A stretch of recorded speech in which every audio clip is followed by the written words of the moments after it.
Good morning students.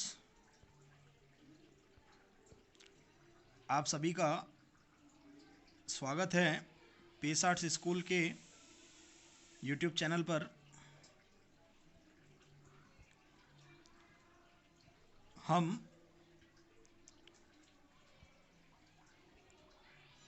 Lesson number 1 data structure पढ़ रहे थे और हमने लास्ट क्लास में डेटा स्ट्रक्चर की परिभाषा और उसके प्रकारों को समझा था तथा साथ में हमने डेटा स्ट्रक्चर पर किए जाने वाले बेसिक ऑपरेशनों को समझा था। आइए उन सभी का एक बार रिवीजन करते हैं। देखिए, डेटा स्ट्रक्चर मैंने बताया था डेटा को एकत्रित और आयोजित करने का एक तरीका है जिससे हम प्रभावी रूप से डेटा पर कार्यवाही कर सकते हैं।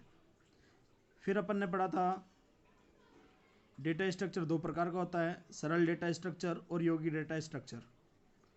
सरल डेटा स्ट्रक्चर के दो प्रकार पढ़े थे अपन ने, एरे और स्ट्रक्चर। सरल डेटा स्ट्रक्चर क्या होता है? जो प्रिमिटिव डेटा टाइप जैसे इंटीजर, कैरेक्टर, रियल, बुलियन आदि से मिलकर बनता है उसे सरल डेटा स्ट्रक्चर कहते हैं।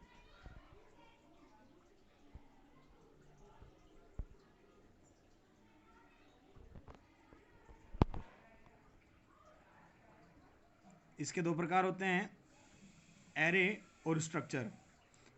दूसरा हमने पढ़ा था यौगिक डेटा स्ट्रक्चर। सरल डेटा स्ट्रक्चर को विभिन्न तरीकों में संयोजित करके यौगिक डेटा स्ट्रक्चर बनाया जाता है। यौगिक डेटा स्ट्रक्चर जो होता है वो दो प्रकार का होता है, लीनियर और नॉन लीनियर, रेखीय और गैर रेखीय। लीनियर डेटा स्ट्रक्चर जिसके तत्व अनुक्रम बनाते हैं वो लीनियर डेटा स्ट्रक्चर है। इसके उदाहरण है स्टैक, क्यू, लिंक्ड लिस्ट। और नॉन लीनियर डेटा स्ट्रक्चर जिसके तत्व अनुक्रम नहीं बनाते हैं, जो बहुस्तरीय होते हैं, उसे बोलते हैं गैर रेखीय डेटा स्ट्रक्चर। जैसे कि बात करें अपन ट्री और ग्राफ की। हमारा एक गैर रेखीय डेटा स्ट्रक्चर टॉपिक बचा था। गैर रेखीय डेटा स्ट्रक्चर ये बहुस्तरीय होते हैं। इसके एग्जाम्पल हैं ट्री और ग्राफ। आइए अब ट्री और ग्राफ को भी समझते हैं। ट्री कुछ इस प्रकार से दिखाई देता है जिसमें सबसे पहले नोड जो होती है उसे रूट या पेरेंट के नाम से जानते हैं और रूट से जो नोड जुड़ी हुई होती है उसे चाइल्ड नोड कहते हैं और चाइल्ड नोड से जो नोड जुड़ी हुई होती है उसे सब चाइल्ड कहते हैं। दो नोड्स को आपस में जोड़ने के लिए लाइन को काम में लिया जाता है जिसे एड्स कहते हैं। देखिए, इस ट्री आर्किटेक्चर में 3 लेवल हैं, एक तो रूट का है, दूसरा है चाइल्ड का, तीसरा है सब चाइल्ड का, दूसरा है सब चाइल्ड का। आइए अब ग्राफ को भी देखते हैं। ये जो ग्राफ टॉपिक है इसका उपयोग स्टैक डेटा स्ट्रक्चर में बग ट्रैकिंग के अंदर किया जाता है, जहां एक स्थान से दूसरे स्थान पर जाने का रास्ता पता किया जाता है। देखिए, इसके अंदर A B C D E ये 5 नोड हैं जिसे ग्राफ के अंदर वर्टिसेस कहा जाता है और इन सबको आपस में जिन लाइनों के द्वारा जोड़ा गया है उन्हें एड्जेस कहा जाता है। हमारा जो ट्री डेटा स्ट्रक्चर है उसे हम आगे आने वाले लेसन्स में हायरार्किकल डेटा मॉडल के रूप में पढ़ेंगे। आइए अब एल्गोरिथम की परिभाषा समझते हैं। एल्गोरिथम यह निर्धारित रेंज की वैल्यूज का सेट होता है, मतलब इसमें जो वैल्यूज होती है वो निर्धारित सीमा के अनुसार होती है, जिसका प्रयोग किसी पूर्व निर्धारित कार्य को पूरा करने के लिए किया जाता है। मतलब जो काम पहले से निर्धारित है उस काम को पूरा करने के लिए एल्गोरिथम का प्रयोग किया जाता है। किसी भी एल्गोरिथम को फ्लो चार्ट के माध्यम से व्यक्त किया जाता है।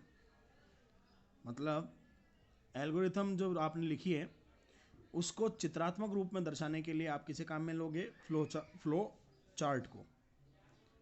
यदि किसी एल्गोरिथम को चलने में कम समय और कम मेमोरी की आवश्यकता होती है तो उसे कुशल और तेज एल्गोरिथम कहा जाता है। मतलब यदि कोई एल्गोरिथम आपने बनाई है और वो चलते समय मतलब रन होते समय मेमोरी में जगह भी कम लेगी और समय भी कम लेगी तो वो कुशल और तेज एल्गोरिथम कहलाती है।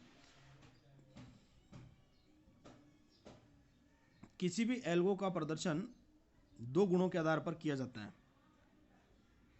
पहला है स्पेस जटिलता। एल्गो को चलने के लिए आवश्यक स्पेस को स्पेस जटिलता कहा जाता है। मतलब कोई एल्गोरिथम जो है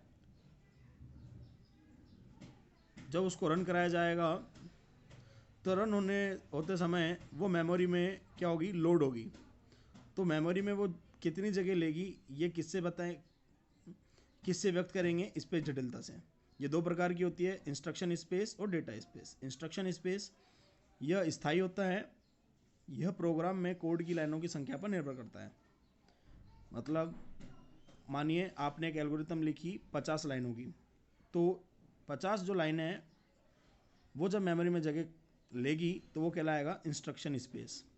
और दूसरा है डेटा स्पेस, इसमें सभी कांस्टेंट और वेरिएबल के मानों को स्टोर करते हैं। तो कांस्टेंट क्या होते हैं? मैंने आपको 11th क्लास में बताया था, ऐसे निश्चित मान जिन्हें पूरे प्रोग्राम के रन होने के दौरान बदला नहीं जा सकता है उन्हें कांस्टेंट कहते हैं। और जो वेरिएबल होते हैं, वेरिएबल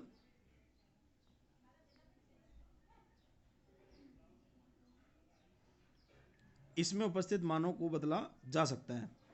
ठीक है। तो डेटा स्पेस क्या करता है? कांस्टेंट और वेरिएबल के मानों को स्टोर करता है। मतलब कांस्टेंट जो मान डालेगा और जो वेरिएबल डालेगा वो मान जब स्टोर होंगे मेमोरी में तो उसको क्या बोलेंगे? Data space. आइए बात करते हैं समय जटिलता की। स्टूडेंट ध्यान रखना, ये जो एल्गोरिथम वाला टॉपिक है ये एग्जाम में पूछा भी जा चुका है और इसमें से क्वेश्चन आने की संभावना रहती है। एक बार क्वेश्चन ये पूछा गया है समय जटिलता क्यों महत्वपूर्ण है, तो इसमें समय जटिलता की परिभाषा लिखनी थी आपको। ठीक है।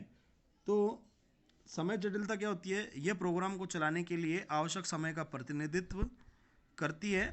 एल्गोरिथम की समय जटिलता को बिग ओ संकेतन से व्यक्त किया जाता है। एल्गोरिथम के द्वारा किए जाने वाले प्राथमिक फंक्शनों की संख्या को गिनकर समय जटिलता की गणना की जाती है। एल्गोरिथम की कार्य करने की क्षमता अलग अलग इनपुट के साथ अलग अलग हो सकती है, इसलिए इसकी वर्स्ट केस समय जटिलता का उपयोग करते हैं। इसलिए इसकी कौन सी जटिलता का प्रयोग करते हैं? वर्स्ट केस समय जटिलता का उपयोग करते हैं। तो इसी के साथ आपका पहला लेसन पूरा होता है। यदि आपको ये वीडियो लेक्चर पसंद आया हो तो वीडियो को लाइक करें, शेयर करें और pace arts school Kuchaman city के चैनल को सब्सक्राइब करें। धन्यवाद।